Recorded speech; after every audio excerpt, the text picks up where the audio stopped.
Talking Crazy with a man, A-Plus, hieroglyphics, souls of mischief. Mr. Boy Tamal. We're gonna cover some of the stuff we did the other day, and we're gonna tie it in. So it's gonna be fun. So we were talking toxic, right? Remember that? That word.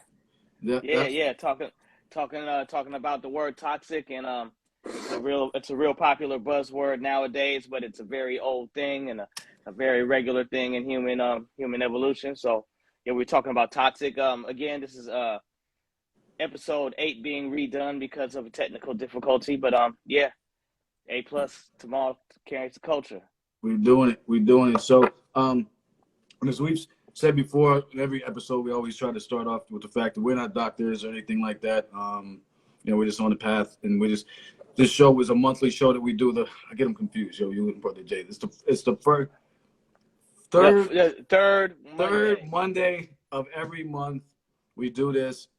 It's just two friends talking about mental health stuff, man, and things that we should all be talking about, and we all dealing with, and just candid conversation, and trying to learn and trying to share our experiences, and hope can be an exchange there. So that's kind of yes, sir. Right, and our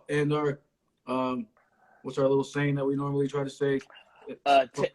Take what you want and leave the rest. Yes, sir. We're not people here with professional training in any of these things that we're talking about. We're just our opinions, our experiences. We're not giving any diagnosis, nor are we telling anybody what they should do. We're just sharing information, and we're here to learn, as well as just share whatever we are sharing from our own experiences. Yes, sir. Yeah. So let's get into it. So last week, a couple of days ago, we were talking about toxic, the word toxic, and I just remember one thing that stood out though for me, man, was really when you said that, a lot of us a lot of toxic people have learned toxic behaviors. Yeah. And they didn't, it's almost like they didn't, some people didn't know better. That's just what they learned, right? And so they're obviously going to be that way. And I just thought that really hit home. And we talked about like breaking the cycle. You spoke on that, man. Maybe, we can talk about that a little bit more too, as far, later segment. But as far as this, that really stood out for me, just that the fact that this is toxic behavior is something that's passed on. Like, yeah. And you talk about families. Absolutely. Not only is it passed on in families from generation to generation in forms of a lot of bad cultural information, but also we get fed toxic information every day through marketing, through social media. And I'm not saying all marketing and all social media. I'm saying, but these are the means by which a lot of this we pick up a lot of this information from schools, bad information from schools, like horrible, old, outdated, racist, sexist curriculum. We learn a lot of toxic behavior from not necessarily from thinking that something bad has happened to us, and we're hearing something bad. We get it as like, this is info, this is how it is. A lot of times, just being in toxic environments, like you could just be in an environment and be a good kid and pick up some real bad habits. That's how I grew up. I was a good kid. I lived in East Oakland. I picked up a lot of bad shit just because there was a lot of bullshit around me, Right. So yeah, man. Yeah, that's what we were touching on that. And as far as breaking the chain, all we could do as individuals is like, we get older. If we survive life of being a toxic youngster, and find a place where we want to have some balance in our life without toxicity. We have to unlearn these things on our own through trials and tribulations, trial and error, adversity, problems. Sometimes we learn, sometimes we don't. But I decided in my life that a lot of the family toxicity that I learned along the way, I was going to cut that to a halt when it was time for me to when it was time for me to raise my own children. And, I have one kid, and he's definitely avoided a lot of toxic behaviors that I endured and went through when I was younger. And that's really what's all we could do as parents. And even if you don't have any children, just whoever you happen to influence, younger family members, if you're a mentor, if you're a teacher, like whatever, just that's all we can do. We can't control people, places, and things. We can only control ourselves and our reaction to things. And that's what I taught my son. And that's how I try to live my life as well. My own little personal way of trying to curb my own bad learning and not contribute to toxicity unwittingly. You know what I mean? Yep. We do we do what we can. I We was do what we thinking can. too, as you were talking, it comes from so many different areas. We didn't even really, I mean, we touched a little bit on like the media and stuff like that, but this, it's not just from family. It's not just from work. It comes from so many different places. And sometimes I was thinking it comes from people feeding you bullshit about you, like, negative, just people beating you down verbally. That's toxic in itself, right? And like Absolutely. we start to think that, and well, maybe I am just a piece of shit. I'm useless. I don't need to fucking. I'm never going to amount to anything. All right, well, okay. I might as well go be that then, whatever. So it comes from a lot of different, so many places, man. Like that's why the next part of this show, as far as solution-based shit, is important, because it's like, it's like bob and weave type shit, man. You know Yeah, what I mean? yeah. Yeah, and it starts immediately. Like as soon as you're born, you just thrust into it. First, the bad information that we get from the people raising us, the bad information they get from doctors, the bad information they got from their elders, the bad information that you get as soon as you hit school. I mean, I didn't really know any racist things at home, and I'd never heard the word nigger, the ER, until I went to school. I think it was like first grade, and I was still living in I hadn't moved back to Oakland yet. I did my first half of first grade in Denver, Colorado, and then when we moved, I did the second half of first grade back in Oakland. That's where I met all the boys. But I heard the word at school. I didn't know what it was. My sister did, so she punched a white boy, right? But and she's in the third grade, right? I'm in the first, and I just didn't understand. He was Your like, sister. "Nigger." Your Yo, sister. oh well, my sister's a gangster, dude. She's I could gangster. tell. I could tell. I Yeah. could. I'm about to give her a People hard don't time now. understand. People don't understand my sister, boy. She's no joke at all. She's been that way my whole life. But yeah, so I had to. That's how I got schooled on racism. Period. And that was like elementary school. The very beginning, my first couple months of elementary school was this white kids like, "Hey, nigger, nigger," you know what I'm saying? And I was like, I just knew it didn't feel right. I was like, listen, I don't know what they saying, but I'm speaking from my kid brain. Obviously, I didn't have these words, but I was like, I don't know what this is, but it doesn't seem right. My sister's just like, Bing! socked up the white dude and stuff, and then I had to get the talk at home, and so I said all that just to say that, like, we're learning racist and sexist and bigoted shit as soon as we step to school, Yeah. and it's normalized. It's like, it's not like anyone can deny this, or any teachers could be, or this is our society has evolved to where this is how it happens. So I mean, we're getting fed toxic information from the place that we get our initial information, or building blocks of what's supposed to be our scholastic education.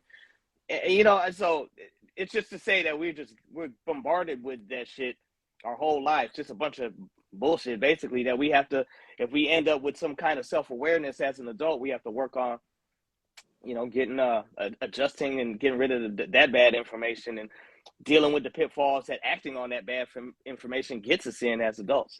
It's just really a trip. That's why parenting is so important, because if your parents are screwed, then I mean, gosh, dude, it's gonna be rough for you, because everything else out there is giving you is not really gunning for you. You know what I mean? So yeah, Yeah. and So you gotta. again, as people listen, this is just my opinion. I'm not claiming to know a whole bunch of shit about. This is just what I've seen in my Yeah. almost 5 decades in this bitch.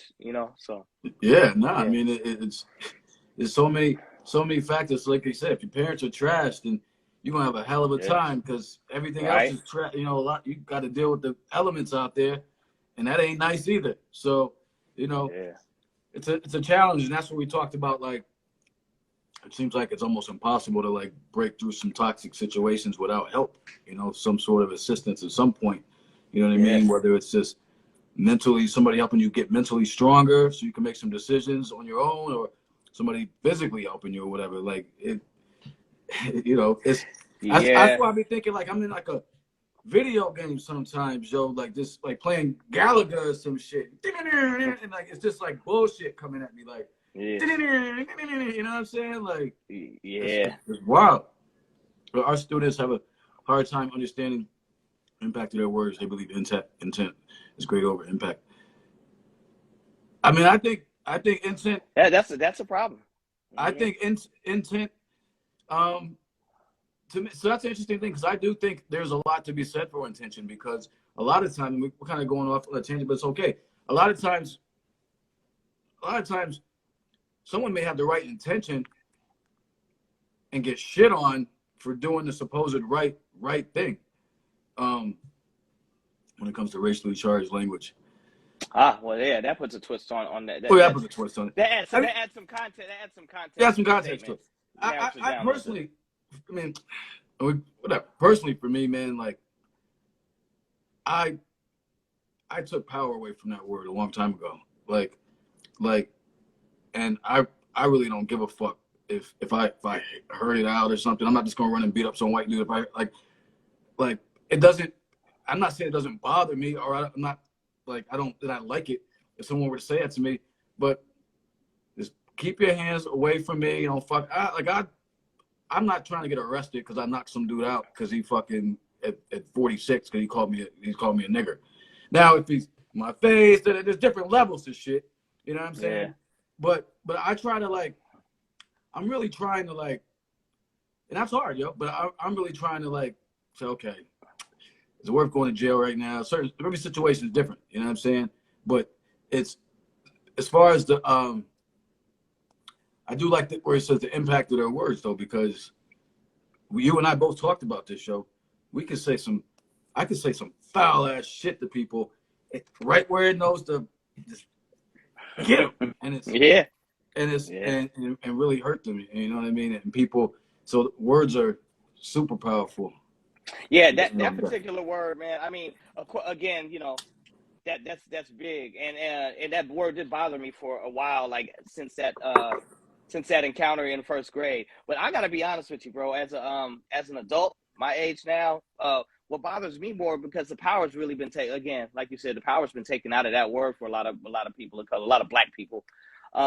What bothers me the most, and it's not the insulting kind of bother me. It's just like the cornball shit. When you find like non-black people saying it, non-black people, but non-white people saying it around their friends and shit, but no, they wouldn't say that shit around 20 brothers. You know what I'm saying? I hear people say that and I check them. I'm like, yo, come say that. Come to the block I'm from with your little non-white, non-black ass.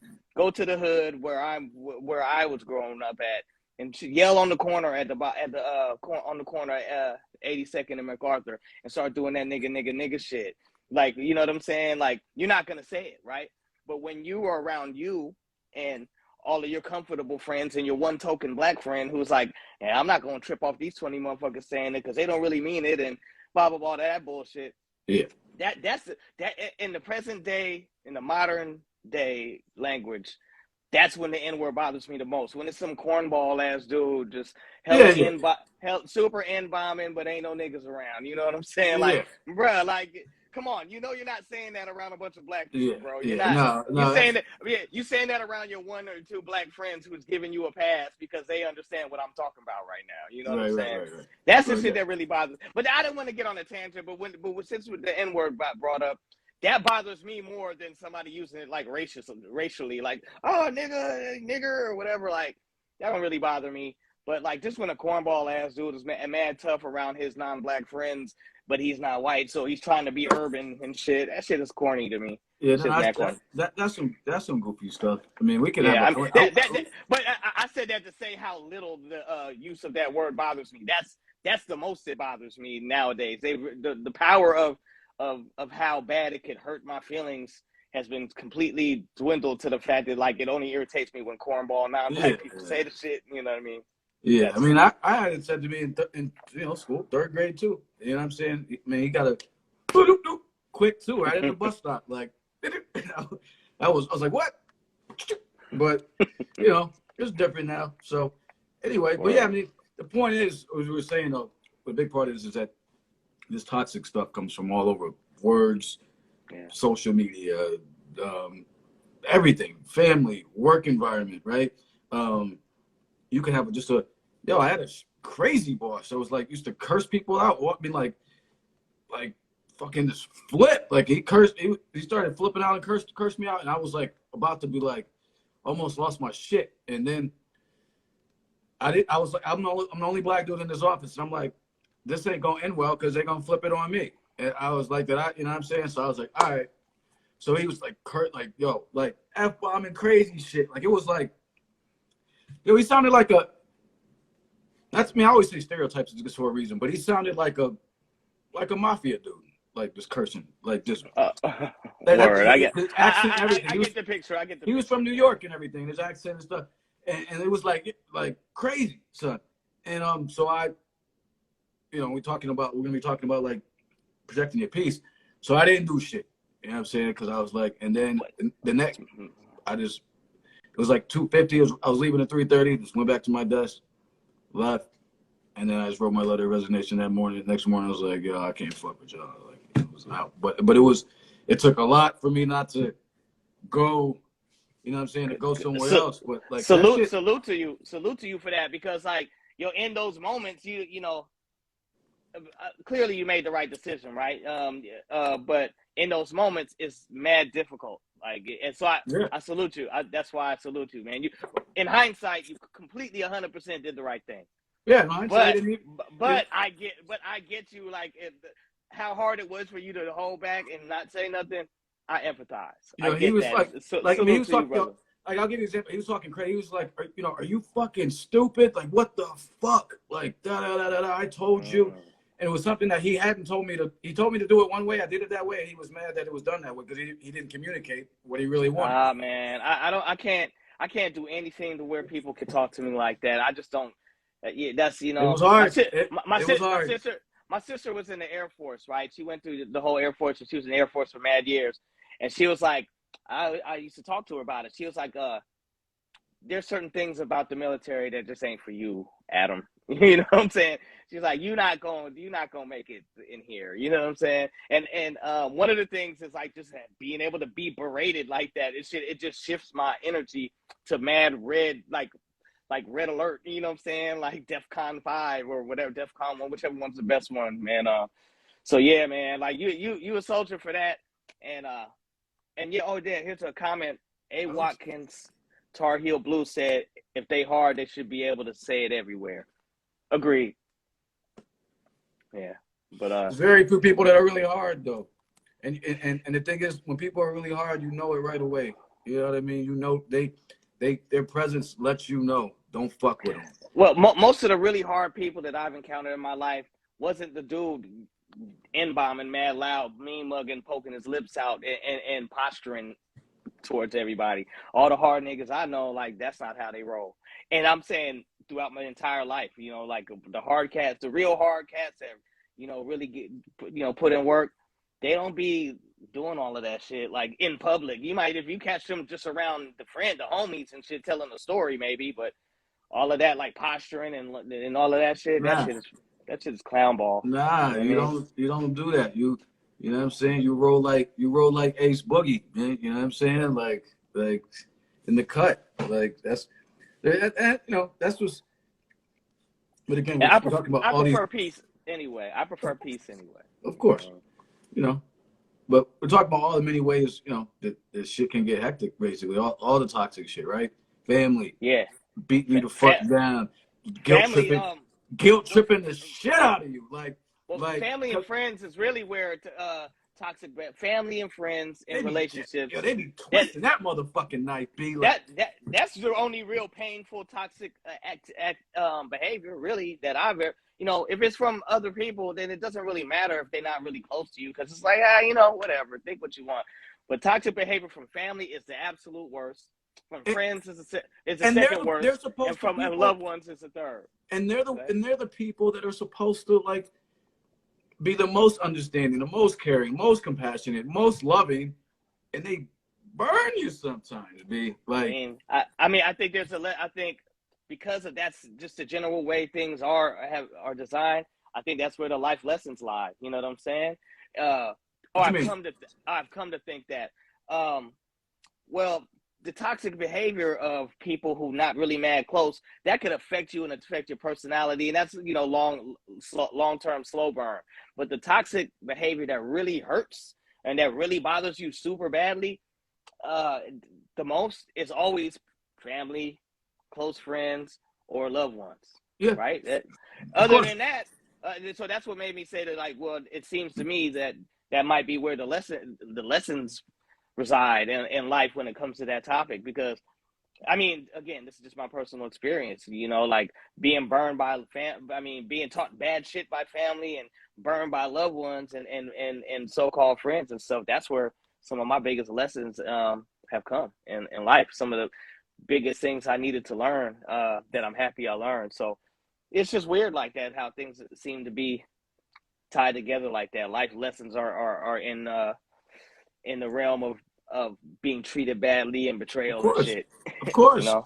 That's where, Yeah. listen, I like to look at sports analogies and, you know, I mean, people, you don't really, if you're watching sports, I mean, y'all niggas fuck with the Warriors. I mean, fuck them niggas. Hey, Fuck them niggas. But, but like, hey.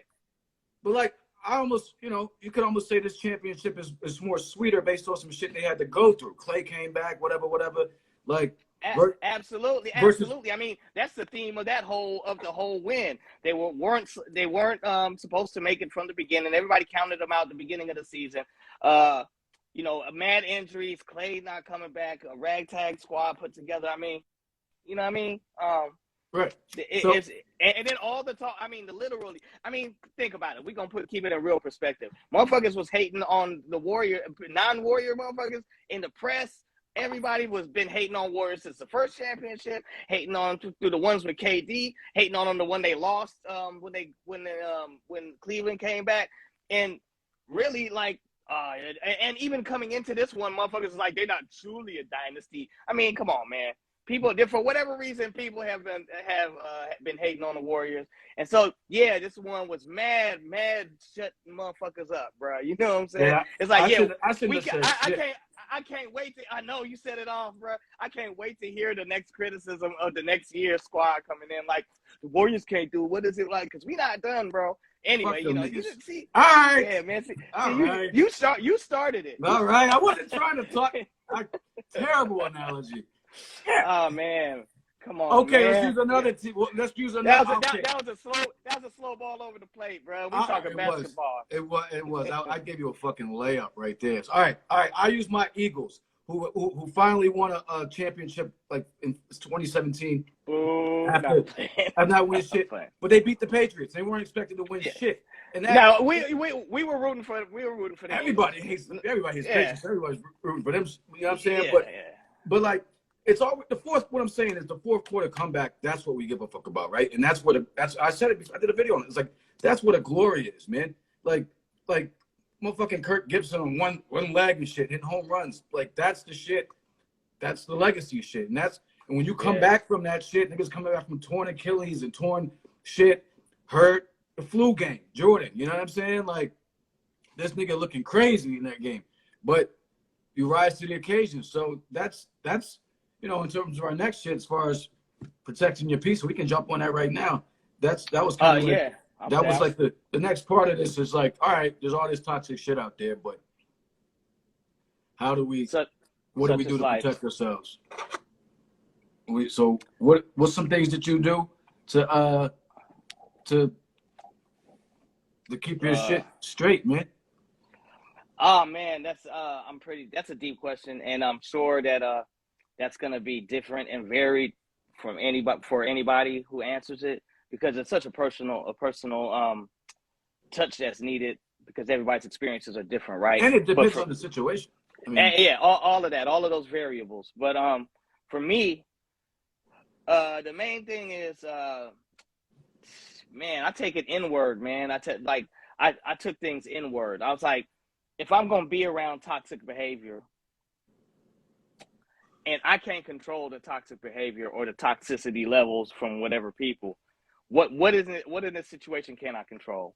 And the one thing that I've learned is that you can't control people, places, and things. You can only control yourself and how you react to these people, places, and things, and where you place yourself through your own volition. So I started I started identifying toxic behavior I could, one, get away from it. Two, identify the shit I can't get away from and that I have to be in. and figure out subroutines and ways to deal with that particular environment. And third, like, just like, that's where that ego work comes in. Most importantly, like with myself, like, analyze what is triggering me, what is bothering me, and why is it bothering me, and ultimately, I'm responsible for letting it bother me. Yeah, shit happens.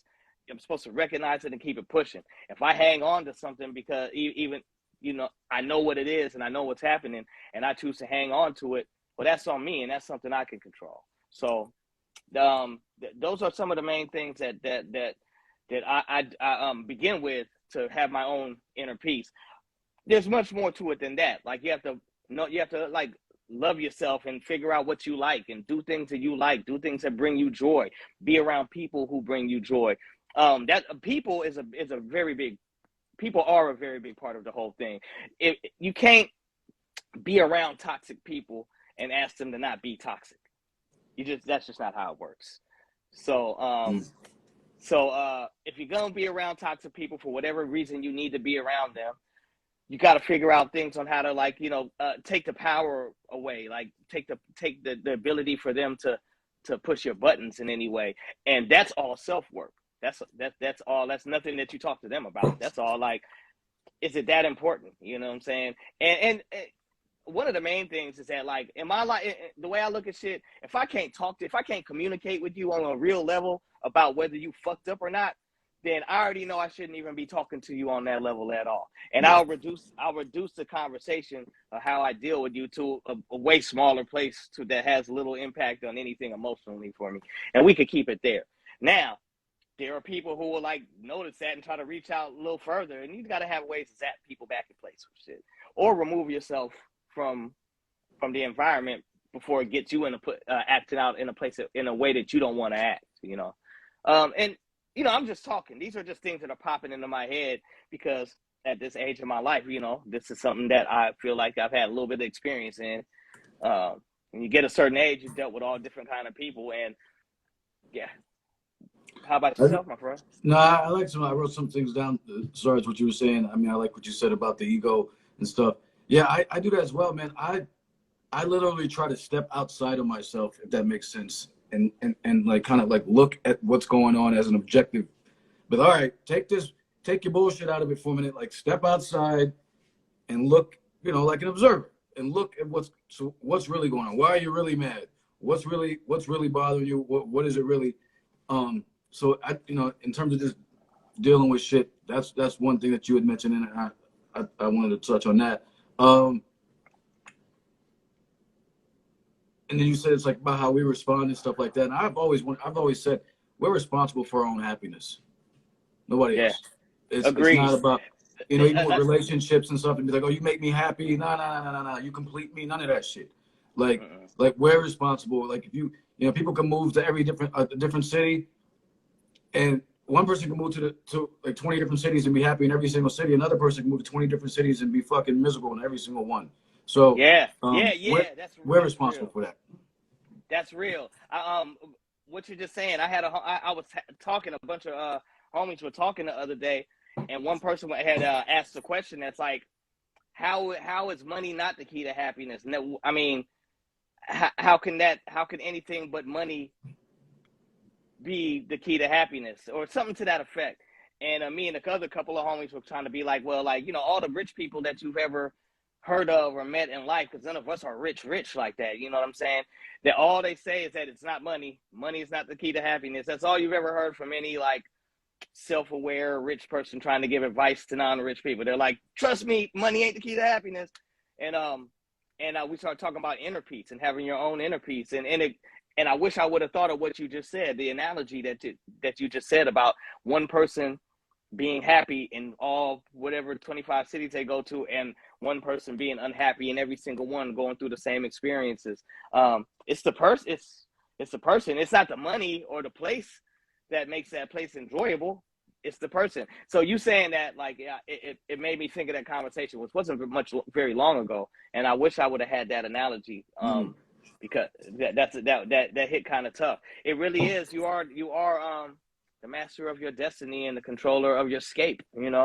It is. Yeah, and yeah. And so two things I try to do as far as this toxic shit goes. One, I try to be proactive. I try not to Yeah. be if I know you as far as people, I'm not gonna be around you.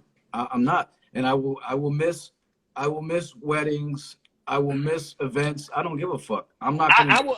I will miss everything I can at this age. I will miss everything necessary. I will only be around any kind of behavior like that if it's absolutely mandatory and necessary for my means Yeah, to whatever I'm trying. Yeah. and I'm trying to make that quick. So like, but overall, I try not to put myself in positions and situations that are gonna like trigger me, yo. Because I know here's the thing, I'm still working on how I deal with shit. So I'm not, it's like I'm working on my free throws. I'm not like 90% yet. I'm like 75% or something. So it's like I don't fully trust myself sometimes to deal with certain situations. So it's like I'm not even gonna like entertain that shit, like or whatever. Like I'm not gonna go to this place or whatever it is because me being chill is way more important. You know what I'm Absolutely. saying? So that's one thing I try to do, just in general. I mean, I'm just trying to always be on the lookout, like just looking at people, how they move, whatever it is. Just like, yo, I don't want to be around it no more. We good. Yeah. Oh, I mean, that spidey sense gets enhanced too the older you get. I mean, Yeah. I guess for maybe not for everybody, but for me and you as well. Like, yeah, I mean, I start reading the room, be like, nah, I'm Nah, like I'm good. good. I'm out of here, bro. It's like, Yep. Yep.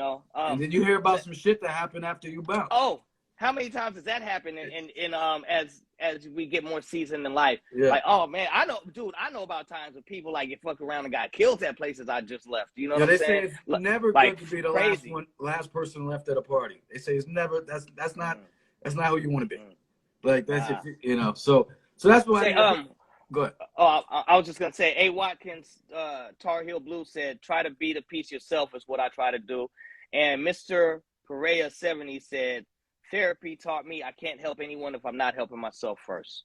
I just wanted to throw them out there because as we're talking, people in the conversation with us with no mics, it's saying cool shit. Yeah. Appreciate y'all. Yeah. Well, as far as that therapy thing, the analogy I use with that is like when you're in the airplane, right? They tell you to put your mask on. Like if an emergency, they put your shit on first, then put the kid on. Like you put the kid on, you're gonna pass the fuck out. Kid's sitting there like, you know what I'm saying? So take care of yourself first. You know what I'm saying? As far as like, well, yeah, I think you can do both at the same time. It's not like you got because we're never gonna be perfect, right? So it's not like you wait until you get to a certain point. Okay, now I'm ready to help people. But you gotta be. You got to be looking at yourself. And so one thing I was going to say, as far as this toxic shit, we got to not, I mean, people in general, and it kills me. And this hurts my heart when I see this. People, we got to stop being afraid of saying no. And because it doesn't make us bad. And people will try to guilt trip us in this shit and twist that shit around that we said no, like we're some fucking terrible person. We got to learn to start saying no because we can cut off some shit. You know what I mean? When you get that call at 3 a.m., can you come pick me up from the? Nah, I'm sorry, I can't. You know what I mean? Like, and that hurts my heart, man, because I see people in so many situations where if they said no, I'm not going to do that. I'm not going to give that ride. I'm not going to take that ride. I'm not going to do this thing. I'm not going to go. No, I can't do it. I'm sorry. I have a friend, man. I love her. She's like, you think I'm straightforward. She makes me seem like I beat around the bush. Like so if you ask her something, she says, and she can't do it, she'll be like, I'm sorry, I can't. And then she pretty much walks away. Like she and she doesn't offer like a laundry list of reasons of why I'm sorry, I can't. And that is it. Like, it's not mean. It's not. I mean, people take it as mean. People look at it like it's not mean. It's like I can't do it. You know what I'm saying? And so I think a lot of situations could be avoided if people weren't so scared of saying no and the repercussions that come from that. Yeah, Absolutely. People aren't gonna like you. Okay, but like, how do you feel better that you didn't go like on some do some fuck shit with somebody, like because you said no, or you feel it, so. And you 100%, I agree. And even to further that, we have to like mean our nose. And what I mean by that is we can't really play that gray area, play the fence with the shit, because we could be in a situation where we don't want to deal with some certain toxicity from a person or whatever. We don't want to do this shit, but then there's something we want out the situation that has us staying in that environment, right? But you can't have it both ways without being a hypocrite or looking like a jerk or somehow being the problem yourself. Because if you're in a situation but you're complaining about the situation that you are willfully in for your own personal gain to some degree, that's something that's mad prevalent in the world. And it basically goes into accountability. Like, motherfuckers will be bad at toxic behavior that they're happily landing themselves in to get something out of. But it becomes a stupid ass cycle that we go through. We talk in these dumb ass circles to where we're like, oh, fuck that fool. But I'm bad. But I could easily remove myself from that. But I want this shit that they got. So I'm going to hang around this fool. But fuck that fool. And it's that weird ass cycle. And dude, oh my God, I've seen that cycle. And I didn't have to hop out that shit like bad double dutch. You know what I'm saying? Like, oh, I'm good.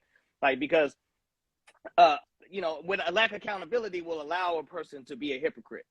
You know what I'm saying? Right. And so when somebody's a hypocrite, they'll be sitting right, hot messed right in a bunch of toxic behavior that they are willfully sitting in and criticizing it the whole time. Like, I'm criticizing this toxic behavior. So that's what I mean by, like, mean your fucking nose. Because somebody be like, nah, I don't really want that toxic behavior. I don't like that shit. But I'm still gonna stay in it. Well, yeah, you know what I'm saying, because I want this shit out of yeah, it. You know what I'm saying? I've seen a whole bunch of that, and I've actually been put myself in that situation before, like not really knowing, but actually having myself in them kind of situations. And then when you finally get to that real hardcore no, like, I don't want nothing from this at all. You know, that's what I mean by mean your nose. If you're somebody that's saying no, it gotta be a real no. Them halfway no's is like where all the fuckery starts. You know what I mean? Right. But yeah. And you and I always, you know, are always going to present both sides of it, because it's like, you know, we can use everything can be flipped to be some fuck shit. And so like this is a perfect example, right? Like, so we always try to address that within these things, like, you know what I mean? Where people, you know, use certain shit aspects of mental health as fuck shit, you know, because that goes on too. So I'm just, you know, I'm glad you brought that up. I mean, because like some people, you're like, mean your nose, you know, they're trying to get something out of it, right? Like, that person is just an opportunist. And so they're willing to, like, take some bullshit, complain about it, whatever. But, like, as long as they're getting, like you said, getting something, then it's just an opportunist, man. And those people, you know, that's a different realm. But true. But as far, I mean, I'm just saying, like, but it's a good point. Mean your nose. And I thought you were gonna go somewhere different with it, but still, like, yeah. Stand on it, man. Because I'm saying, if you do say no, and then you back down and give in, then so let's just say from that level, if you say no, you don't want to deal with something or whatever, and then you cave, now you're fucked. Yeah. Or don't come. Or if you agreeing to be in it, don't be like, I don't like this shit. Because, like, be a real person and be like, yo, I'm you know, I can't really complain about this shit that I'm in, even though it gets on my nerves. I'm here for a reason. Like, just some emotional maturity and accountability to the world of crazy. You know what I'm saying? Just be honest. Like, yo, yeah, you know, I'm dealing with this bullshit, or I'm willing, but because I'm getting something out of it. All right. Yeah. But don't fucking. Don't sit up there and be like, woe is me, this motherfucker's the worst. You know what I'm saying? Like, you sitting up there standing there trying to get something from this motherfucker, and you know what kind of bullshit they on. And so, absolutely. So, I say don't vote. You know, it's like I say, don't vote about the president and then fucking complain that he sucks. Vote for a particular president. Like, oh, you put that motherfucker there. So, word.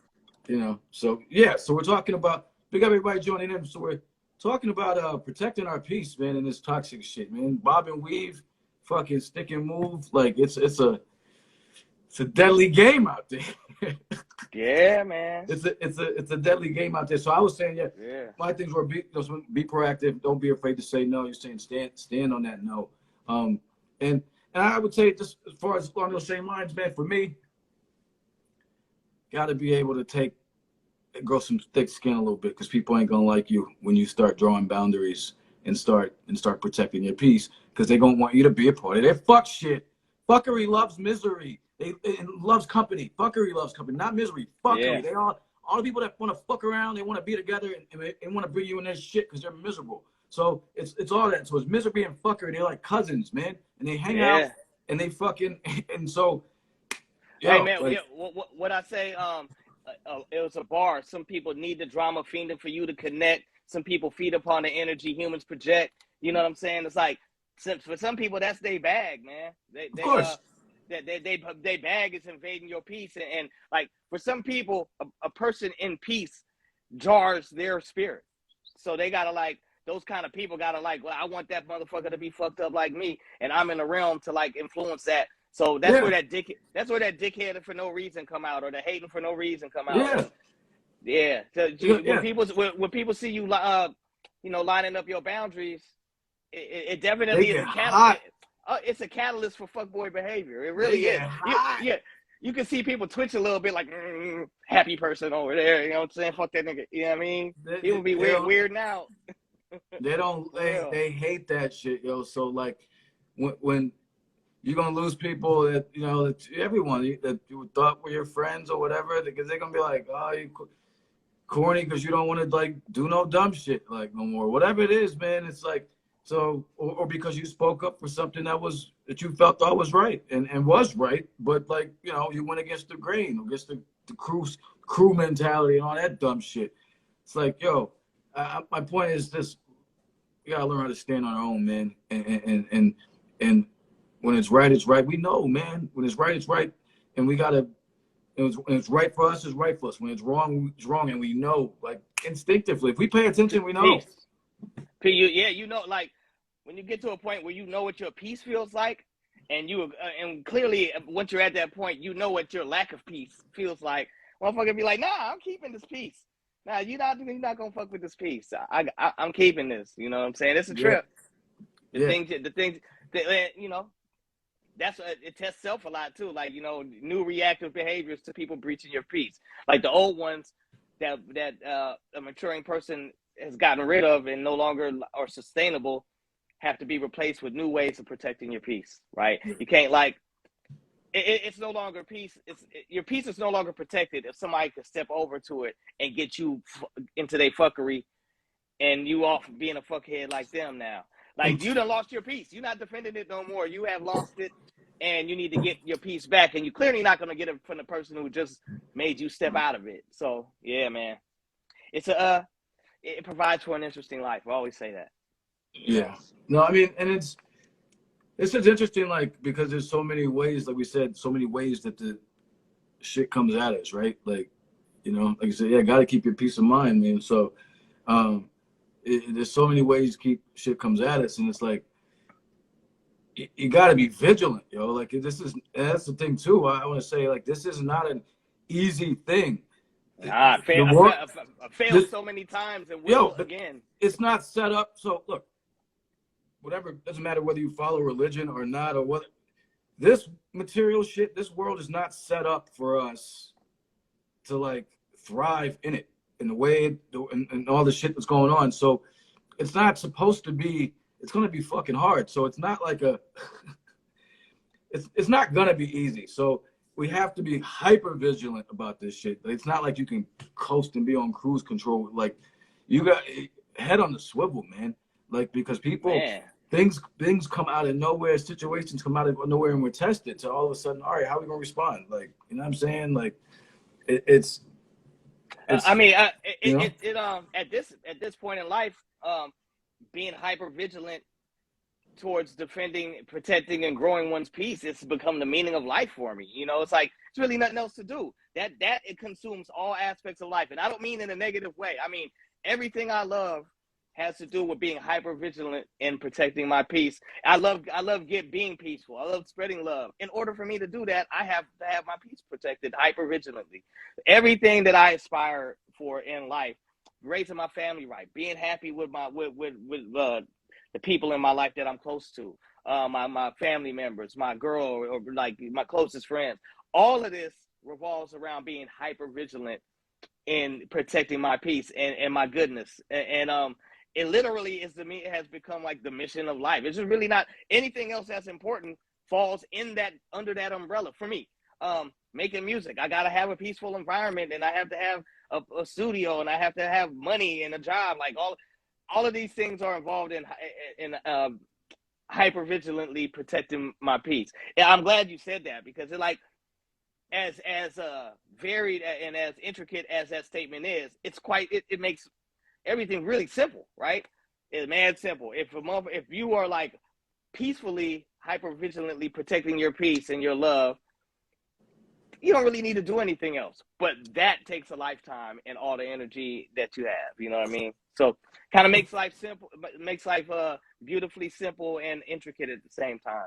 I mean, it's just me, you know what I mean? It's simple, but in practice, it's difficult. I mean, absolutely, so it's the hardest shit to do, but it's like it's in theory, clear what to do. Yeah, in theory, it's simple, but in practice, you know, I mean, like, you can tell me how a rocket goes up in the sky, but then what to actually make that motherfucker happen, it's different. So it's the same thing. I mean, yeah. But like, yeah, that's the thing. As you were saying that, I'm looking at you walking around. I just feel like I got armor on, man. I'm in a bubble, shield, whatever the fuck you want. Like, you know what I'm saying? Shield's on, and it's like, shit, this is I'm trying to make shit bounce off me, and then something might slip through, and then be like, oh, we got to get the shield up right over here. Like, you know what I'm saying? So whatever it is, that's how I try to move. You know what I'm saying? I feel you, man. I be on my like good people powers. I be like, bzz, bzz, bzz. Oh, only cool shit. I fuck that shit. I'll deal with you later. Like, nah, I'm good. Love, much love, support, gratitude. Fuck all of that shit. I be on my good people powers, man. Like, yeah, just swimming through shit. The tolerance for anything that's gonna stop a motherfucker peace is like, I've become intolerant. You know what I'm saying? So you brought it up like 3 or 4 times, man. I do think some of this comes with age, right? Because every day I've talked to you about this. I said every day I wake up a little bit more and more like convinced that I don't gotta take nobody's shit. Every day it's like, nah, fuck that shit. I don't gotta do like I mean, that's like, I guess it was like when I see like old dudes farting in stores or whatever. Like, I get it now. You know what I mean? Like, let that shit rip, my nigga. You earn that shit, B. Man, you know what I'm saying? I ain't stifling up my gas. Like, I ain't mad at you. You earn that shit. Now as I'm getting older, I'm like, yeah, it's a pretty fucking crazy world. Let your fucking fart out, man. Like, you know what I mean? Do your thing. But I think what I'm saying is, man, I think age. I get it. Age has definitely played a part, because I'm like, yo, I'm closer to the end than I am to the beginning. I ain't gotta deal with this shit. Whatever it is. Man, I can't remember who, but I was just talking to a friend about that, like the whole concept of like, man, it's earlier today. My homeboy John Jordan, talking about how much time we have left in life, like based off of how much we've lived up to this point. You know, we in the 40s. This is like a childhood friend, lightweight.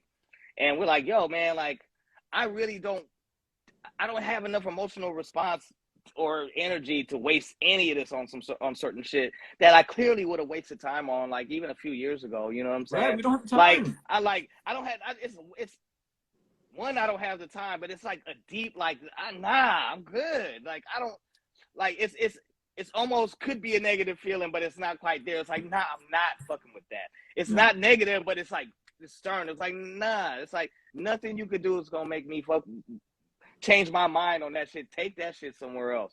And somewhere else. Just more like that every single day. And again, it's not like the kind that's like it's not like an angry the shit, something that turns into like racism or sexism or derogatory shit. It's just like, nah, do that. You can do whatever you want, but I'm good. Just, you're free to do whatever you want to do. Just, I'm free to not have nothing to do with it. You know what I'm saying? And that's it. Yeah, that's it. And I was going to say about the age thing too. It's not, so obviously I feel like the older you get, you maybe get it a little bit better with some of this stuff, but it's really great when I've met people in their 20s that like have a lot of self-awareness about this shit then. At that age, you know what I mean? And I've met some people and that are like, they got it as far as like this understanding that, like some of the things that we're talking about. And so it's like, it's good because they're going to miss out on a lot of the shit that I went through to figure that out. And so as they're going to get hit, obviously, because it's life, they're going to get banged over the fucking head. But I love when I see like some like younger people that are like, have some awareness about like all this stuff that we're talking about. So it's age too, but it's like, you know what I mean? A lot of it's just about paying attention. Uh-oh. Yeah, yeah, yeah. Yeah. I'm Yeah. about Sorry. to shut this. I'm here. Nah, I want to shut it down in a minute though, because I want to make sure we catch this one, and fucking because we lost the last one. So, but yeah, man, it's hyper vigilant. Yeah. And Hi, and hi, and um and yeah, it's not even like I'm duty bound or like I must protect the fort. It's just like, nah, that's the thing to do for everything I want to happen in my life. I must do this. So that's what we doing. right, and it's about Yeah. everything, like lifestyles, like where we eat, who we eat with, where what we do, like it's all of that. I'm not gonna go to this place because they wild out there on Thursday nights. All right, I eat there, whatever it is. You're like, nah, good, like just navigating. You know what I mean? Like navigating. So we do this show every third Monday of each month. It is on This, our yeah. our YouTube channel, and we're trying to step it up a notch soon. So be on the lookout for some things there. But yes, we're very very happy that you all joined us. And yeah, you got anything else to say? Yeah, I want to say thank you for everybody that joined us, and we show these on IG, but ultimately where we really want people to watch is on a YouTube channel. If you want to watch other episodes, this is episode 8 deluxe. All the other episodes are on YouTube channels, link in bio. And yeah, I really enjoy these builds, man. Yeah, So I like the feedback that we get, and you know, people chatting in the chat, in the comments, in the personal messages, the DMs, and you know, we're here to destigmatize like these kind of conversations, man. And I enjoy having them, and I appreciate you, my brother. yo, okay, I'm gonna totally pivot. I'm spontaneous as fuck, so I do want to capture the show. But it was a good question that I forgot to pull up. Maybe you can answer it like really short. The person said, "How did you deal with negative shit in the industry?" Oh man, negative stuff in the industry. I dealt with it all different kind of ways. Some ways were good, some ways not so good. Um, the negative, the industry is a very it's a predatory business. It's real snaky. It it's very toxic, very toxic. And I'm not saying this to berate it or down it or anything. I'm saying this is the business. Anybody who's telling it to you straight will tell you all of this. Bad behavior is rewarded very much. People put like money over like human issues easily. Like, you know, a business you in, like all the fake shit hides in the dark, and you know what I'm saying. And when you put a light on it, that's where you see all the secrets at. So it's a very fake business, but it is also the place where all of this magic happens with this art and this music, and that's that's what's really special about it, is actually the art and the music and the impact it has on spirits and on other people. So I ultimately, you know, I really try to stay a good person in the business. I try to keep myself around good people, have good people in my life, sound people in my life. I've been mad fortunate. There's been like people in the business that really were looking out for us really early and kind of helped us get on a good foot. There's like people like Dante Ross, Sophia Chang, Michael Ashburn, you know, Domino. Although he came into the business with us, like he really took a lead role in the management really early on. And yeah, and then I've been around some bad people in the business, and you know, I'm around some good and some bad people in the business still. You know what I'm saying? Because I'm Yeah, still in the business. right. But the main thing is like having good self awareness, knowledge of self, know who you are. When you're solid about yourself, you're less impressionable about the things around you in the business. And there's like, it's about a level of integrity. There's some things that like people gonna ask you to do, and they're like, yeah, you can have this if you do this. And it's about how much you want it, what kind of integrity you have. And you know, one thing about us is that we, you know, or I could definitely speak for me, is that like there's just certain things that money ain't that important to me to have to do things that sacrifice my integrity. Of You know what I'm course, saying? of So course. not everybody's different, but for me, I just, you know, I had stay to my set of values and stay to my integrity. And I admit when I make my mistakes, when I'm accountable for my mess ups and stuff. And, you know, I try to atone for the things that I haven't done well and learn my lessons from things I haven't done well, and to be better at them. But it's really just staying to the core of my own values, and keeping good people around me. That's Like, it. Yeah. you know, in my family, in my tight circle, you know, that shit matters. That Yep. shit really, really matters. You can't, it's hard pressed for anybody to really survive this, survive and not be taken advantage of in this business by themselves. You got to have somebody. You know, Yeah. if you dolo on this shit, you fresh meat, baby, straight up. Jules. That's it. Yeah. Jules. This has been episode 8, Talking Crazy with our man A-Plus. It's your boy Tamal, and carrying the culture at times, hieroglyphics, souls of mischief. So, yeah, man, that was dope. We're going to get this up. I'm going to make sure we save this. Get this up on the Yeah. YouTube channel. Salute to everybody that was rocking with us. I'm glad we got that question answered. And Yes. thank you for sharing on that. And we do it again next month, 3rd Monday of each month. So that'll come by quick because time keeps cruising. So, God willing. yeah. So tomorrow's Friday. So hopefully, whatever that means for you. Everybody be Yeah. good. Salute, y'all. All Much right. love to you and yours. Peace, y'all. No doubt. Talking crazy. Be good, fam.